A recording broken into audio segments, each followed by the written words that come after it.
It's time now for Media Watch. It's no exaggeration to say that France, and perhaps beyond, shaken by the story coming out of Toulouse of 4 people, that's 1 adult and 3 school children, shot dead at a Jewish school in that southwestern city. James Creedon joins us to bring us the reaction to this online. What's being said, James? Good evening, Mark. Let's just take a quick look at some of the tweets that were coming out today. A lot of politicians tweeting on this. Franck Riester, he's the PR guy for the UMP party, said that it was a terrible drama in Toulouse and the nation should gather together. Unity, national unity is stronger than barbarity.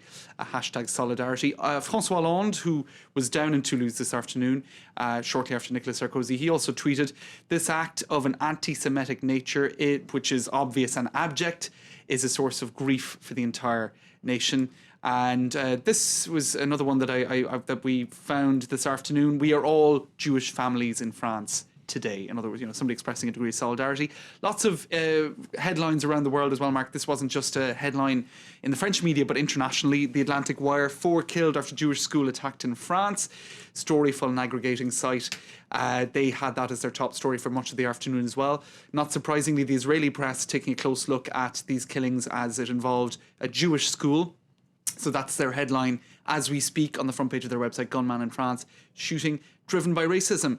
Also in the Spanish media. Now, Rue 89 pointing to the fact that this happens right in the middle of an election campaign. So it's a slightly awkward one for politicians who don't want to appear as if they're taking advantage of a very sad event, but of course also want to be there and to show that they are obviously horrified by what happened. So walking a little bit of a tightrope, and the headline here is the first to lose is the person who unravels the quickest. So what they're saying is, everybody's just trying to play it right because it's a delicate political question, or a delicate political timing more than a question.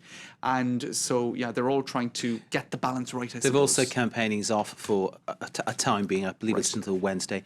Marine Le Pen of the National Front, of course, cancelled a live debate appearance, which was meant to have taken place Monday. She cancelled that in the wake of these killings, which, as has been pointed out online, they clearly have a racist nature about them. That's right. And also politicians have an amount of time allotted to them for appearing on air and on television. That has been suspended too. In other words, if they're talking about this and if there is some political element to what they're saying, which is probably inevitable as politicians, that's not being counted in terms of time allotted to each politician for the campaign. Absolutely horrific story, and our sympathies, of course, go out to all the people affected down there in Toulouse. We move on. It's 50 years since Algeria gained its independence from France in, I think, what can fairly be described as a bitter war of independence. The repercussions and the ill feeling continues, James, to this day, doesn't it? Absolutely. The media's looking at what's been swept under the carpet, so to speak. Tell us more about that. In a sense, it was interesting. I mean, you could go into so much detail on this story. It's getting massive coverage. Sure. But the front page editorial in Le Monde this afternoon did a pretty good job at summing it up. France, the French and the Algerian War. And they point out that, just in terms of the figures, Benjamin Stora, he was one of the best historians of this period. He says 400,000 Algerians died in that 8-year war of independence. 400,000. That's his figure, and 30,000 French soldiers. I mean, they're figures that are unimaginable today.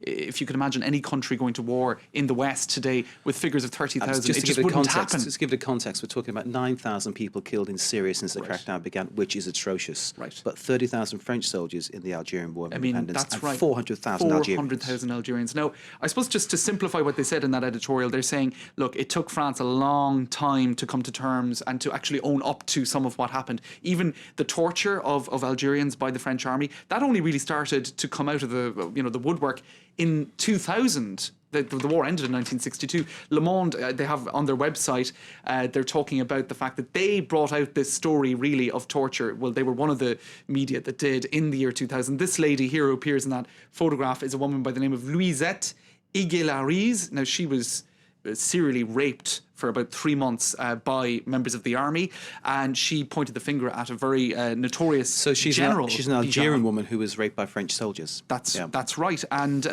so in any case, what they're saying here is that the French public now is very much aware of what an awful period in history this was. The official France still needs to make some efforts. To make some effort, they kind of say, look, there were wrongs done on both sides. And so, yes, it's still a very delicate period with perhaps some catharsis left to be done or achieved. Okay, and of course, reports here on France 24 marking that 50th anniversary of Algeria's independence. James Creedon, thank you Mark. very much indeed. Do stay with us. After the break, we have all the very latest international news. Plus, in sport, the Bolton footballer Fabrice Muamba is still in a critical condition after suffering a cardiac arrest on the pitch in London at the weekend. Clovis Casale is here with all the details on that situation. And in culture, 100 years of glowing, we head to the first ever major exhibition of neon. That's next.